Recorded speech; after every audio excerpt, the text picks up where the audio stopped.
ഈ യുദ്ധാരംഭത്തില് അർജുനനുണ്ടായ ഒരു ഭീതിയേക്കാൾ അപ്പുറമായിട്ട് ഈ തീർത്ഥയാത്രയുടെയൊക്കെ ഫലമായിട്ട് അർജുനനിൽ ഉണ്ടായ ഒരു തപോ വ്യക്തിത്വത്തിന്റെ പ്രകടനമാണെന്ന് പറഞ്ഞൂടെ?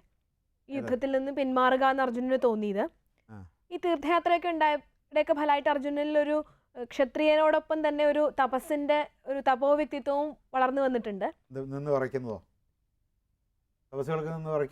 അല്ല, അതുകൊണ്ടാവാം ഭീതിയല്ല അവിടെ ഉണ്ടായത്, മറിച്ച് യുദ്ധത്തിൽ നിന്നും പിന്മാറുക എന്നുള്ള ഒരു. എന്തിനാണെന്നാണ് ചോദിക്കുന്നത്.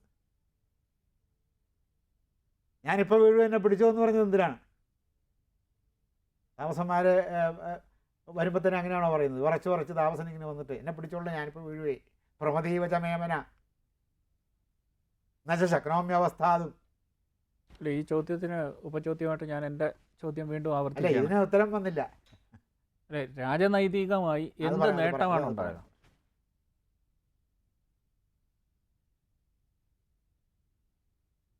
ഒരു തപസ്വി, നമ്മളൊരു തപസ്വിയെ കാണുമ്പോൾ എന്തായിരിക്കും തപസ്വിയുടെ ഭാവം? പരമശാന്തമായ അവസ്ഥയാണ്. ചിരി വന്നു വന്നില്ല എന്ന തരത്തിൽ ഒരു ചിരി വരും. വസിഷ്ഠൻ അങ്ങനെയാണ്. അതെങ്ങനെ ചെന്നത് എന്തിനാണെന്ന് പോലും ചോദിക്കില്ല സാധാരണഗതിയിൽ. കണ്ണ് ചെറുതായിട്ട് ഇങ്ങനെ അടഞ്ഞു പോകും. എന്നിട്ട് ചെന്നിരിക്കുന്നത് എന്തിനാണെന്ന് മനസ്സിലാക്കിയിട്ട് അതിനുള്ള ഉത്തരങ്ങളാണ് ഇങ്ങോട്ട് പറയുന്നത്. പ്രശ്നത്തിനുള്ള പരിഹാരം പറയും. ഇങ്ങനെയാണ് തപസ്സുകൾ.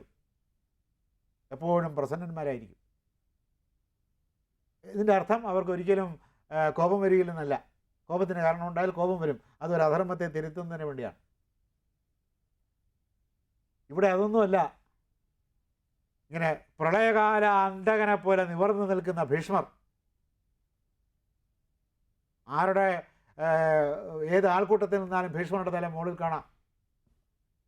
ഇങ്ങനത്തെ ഭീഷ്മൻ ഒന്നാമത് നിൽക്കുകയാണ് മുൻനിരയിൽ.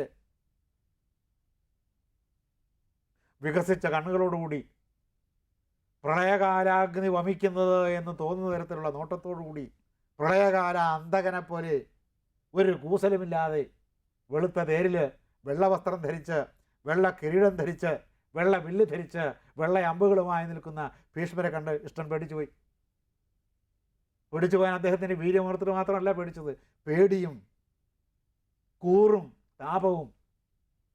അപ്പൂപ്പനാണ്, വിളിച്ച് ശീലിച്ചത് അച്ഛാന്നാണ്. ഇവർ നോക്കുമ്പോൾ അവരെ ഓമനിക്കുന്നതും അവരെ താലോലിക്കുന്നതും അവർക്ക് പാട്ടുപാടി കൊടുക്കുന്നതും തോളയിലിട്ടുകൊണ്ട് നടക്കുന്നതും ചോറ് വാരി കൊടുക്കുന്നതും. ചോറല്ലേ, ചപ്പാത്തി, വടക്കേ ഇന്ത്യയല്ലേ? എന്തായിക്കോട്ടെ, വടക്കേ ഇന്ത്യയിലും ചോറുണ്ടല്ലോ. ചോറ് വാരി കൊടുക്കുന്നതൊക്കെ ഭീഷ്മരാണേ. അതുകൊണ്ട് അച്ഛാന്ന് വിളിച്ച് ശീലിച്ചു. പിന്നീട് പറഞ്ഞു കൊടുത്തതാണ്. ഞാൻ പ്രായമായി കുറച്ചുകൂടിയൊക്കെ അവർക്ക് ദൃഢത വന്ന് മുതിർന്നപ്പോഴാണ് എന്നെ അച്ഛാന്ന് വിളിക്കരുത്, ഞാൻ നിങ്ങളുടെ അപ്പൂപ്പനാണ്. എന്നിട്ടും വളരെ കാലം അപ്പൂപ്പ എന്ന് വിളിക്കാൻ കഴിഞ്ഞിരുന്നില്ല.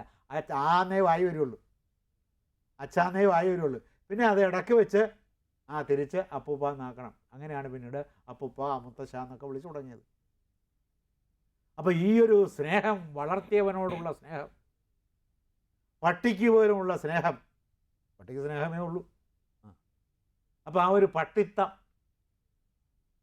ഇദ്ദേഹത്തിന്, ആ ഒരു ശ്വാനത്വം ഇദ്ദേഹത്തിന് മാത്രമല്ല എല്ലാവർക്കും ഉണ്ട്. പക്ഷേ ഇദ്ദേഹത്തെയാണ് അതിന് കൂടുതൽ ബാധിച്ചത്. എന്താ കാരണം? ഈ 5 പേരിലെ 4 പേരെക്കാളും മാനുഷികത എന്ന് പറയുന്ന ഗുണം. അപ്പോൾ ധർമ്മപുത്രരോടാണ് നമ്മുടെ ചിത്രാംഗത രാജാവ് എൻ്റെ മകൾ ചിത്രാംഗതയെ നിങ്ങൾ വിവാഹം കഴിക്കണം എന്ന് പറഞ്ഞിരുന്നതെങ്കിൽ അദ്ദേഹം പറ്റില്ലെന്ന് പറയും. ഒത്തിരി മാനുഷികതയുടെ കുറവുണ്ട്. കാരണം ഒരാളൊരു ദയനീയത, എനിക്ക് ആൺമക്കളില്ല, എൻ്റെ രാജ്യം അനാഥമായി പോകും, ഭരിക്കാനൊരു ആൺകുട്ടി വേണം എന്നാണ് പറയുന്നത്. അതിൽ ഒരു അവശത പരിഹരിച്ചു കൊടുക്കാനുള്ള ആഗ്രഹവും കൂടിയുണ്ട്. ഇത് കഠിനമായ ധർമാനുഷ്ഠാനമാണ്. അവശത പരിഹരിച്ചു കൊടുക്കണം എന്ന് അദ്ദേഹത്തിന് തോന്നുന്നില്ല. അദ്ദേഹത്തിന് ധർമ്മത്തിൽ മാത്രമാണ് ശ്രദ്ധ. ഇതൊരു ഈ സിമ്പതി എന്ന് പറയുന്ന ഒരു സാധനം ഇദ്ദേഹത്തിന് കൂടുതലാണ്. ആർദ്രത.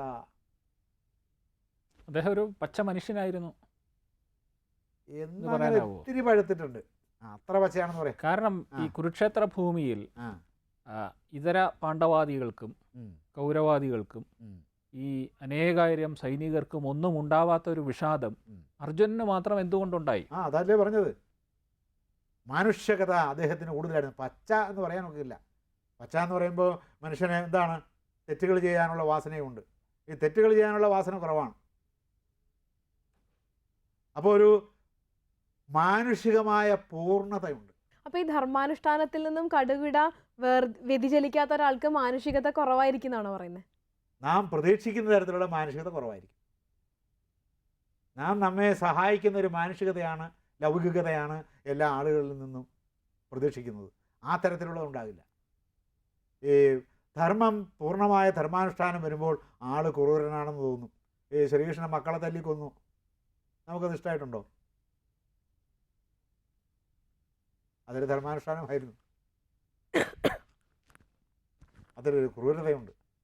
ധർമാനുഷ്ഠാനത്തിൻ്റെ ക്രൂരത. അവരെങ്ങനെയെങ്കിലും കിടന്ന് തല്ലട്ടെ എന്ന് വിചാരിച്ചിട്ട് അദ്ദേഹത്തിന് ഉപേക്ഷിച്ച് പോകാമായിരുന്നു എന്ന് നമുക്ക് തോന്നും. അങ്ങനെ പോകില്ല, നാട് നശിപ്പിക്കും. കുളംകോരിക്കളിയോടെ അതാണ് കാരണം.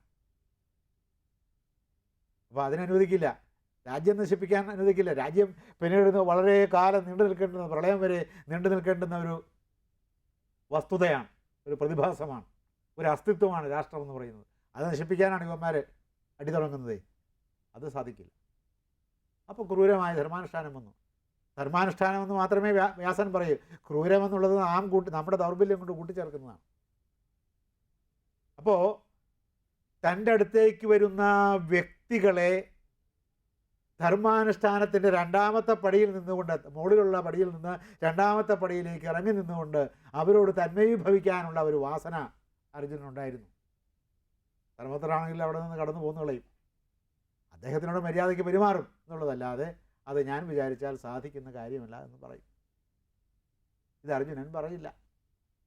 അതുകൊണ്ടാണ് ഈ വിഷാദം വന്നത്. അത് ഭഗവത്ഗീതയിൽ ഭഗവാൻ പറയുകയും ചെയ്യും, ദൗർബല്യം. ഈ മാനുഷികത എന്ന് പറയുന്ന അതിന് ഭഗവാൻ ദാർശനികമായി ഇട്ടിരിക്കുന്ന പേര് ദൗർബല്യം എന്നാണ്. അത്തരം മാനുഷികതകൾ കാണിക്കരുതെന്നാണ്. അങ്ങനത്തെ മാനുഷികത കാണിച്ചാൽ ആരോടാണോ ആ മാനുഷികത കാണിക്കുന്നത് ആ അയാളും കൂടി ചീത്തയാവും. അതാണ് കുഴപ്പം. അത് ലോകത്തിന് പിന്നീട് വിനയായിട്ട് വരികയും ചെയ്യും. അതുകൊണ്ടത് ചെയ്യാൻ പാടില്ല. പക്ഷെ അർജുനന് ഈ മാനുഷികത ഉണ്ടായിരുന്നു.